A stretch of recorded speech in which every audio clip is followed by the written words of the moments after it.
what will go down in history as the greatest demonstration for freedom in the history of our nation.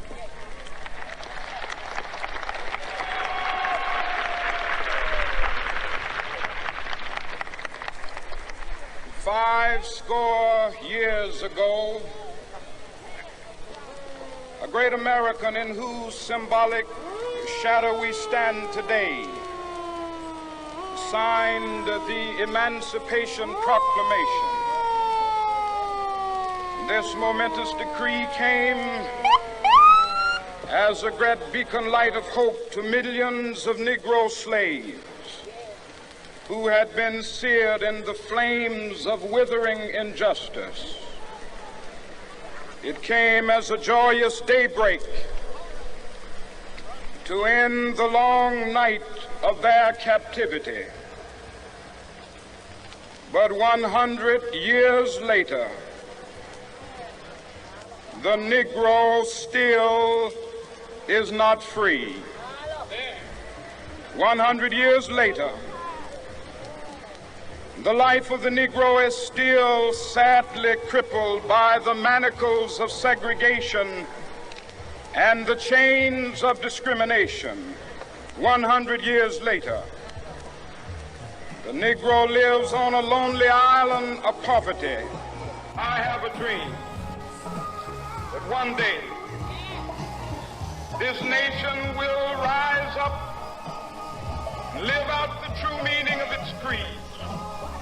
We hold these truths to be self-evident, that all men are created equal.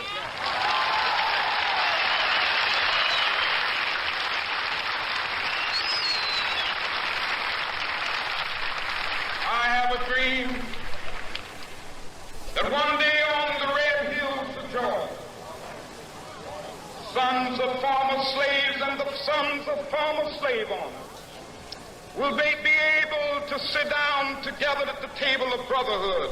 I have a dream that one day, even the state of Mississippi, a state sweltering with the heat of injustice, sweltering with the heat of oppression, be transformed into an oasis of freedom and justice. I have a dream. My four little children will one day live in a nation where they will not be judged by the color of their skin, but by the content of their character. I have a dream today.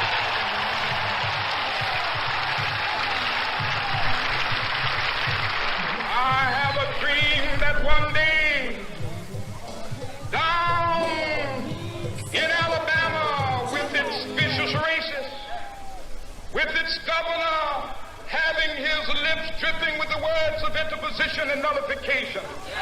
One day right there in Alabama, little black boys and black girls will be able to join hands with little white boys and white girls as sisters and brothers. I have a dream today.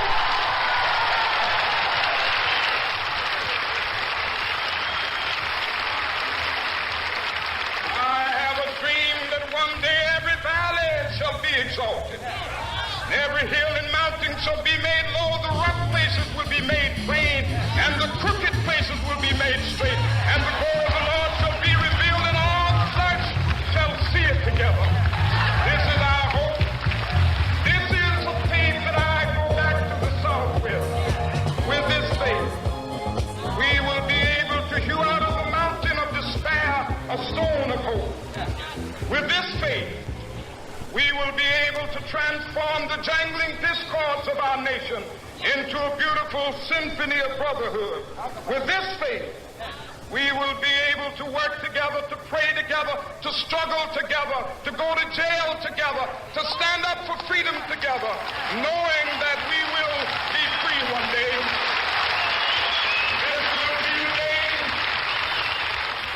This will be the day when all of God's children will be able to sing with new meaning, my country, tears of thee. Sweet land of liberty, of thee I sing. Land where my fathers died, land of the pilgrim's pride. From every mountainside, Let freedom ring, and if America is to be a great nation, this must become true. So let freedom ring from the prodigious hilltops of New Hampshire. Let freedom ring from the mighty mountains of New York. Let freedom ring from the heightening Alleghenies of Pennsylvania. Let freedom ring from the snow-capped Rockies of Colorado. Let freedom ring from the curvaceous slopes of California. But not only that, let freedom ring from Stone Mountain of Georgia. Let freedom ring from Lookout Mountain of Tennessee. Let freedom ring from every hill and molehill of Mississippi, from every mountainside. Let freedom ring, and we remember when we allow freedom ring, when we let it ring from every village and every hamlet, from every state and every city, we will be able to speed up that day when all of God's children, black men and white men, Jews and Gentiles, Protestants and Catholics, will be able to join hands and sing in the words of the old Negro spiritual, free at last.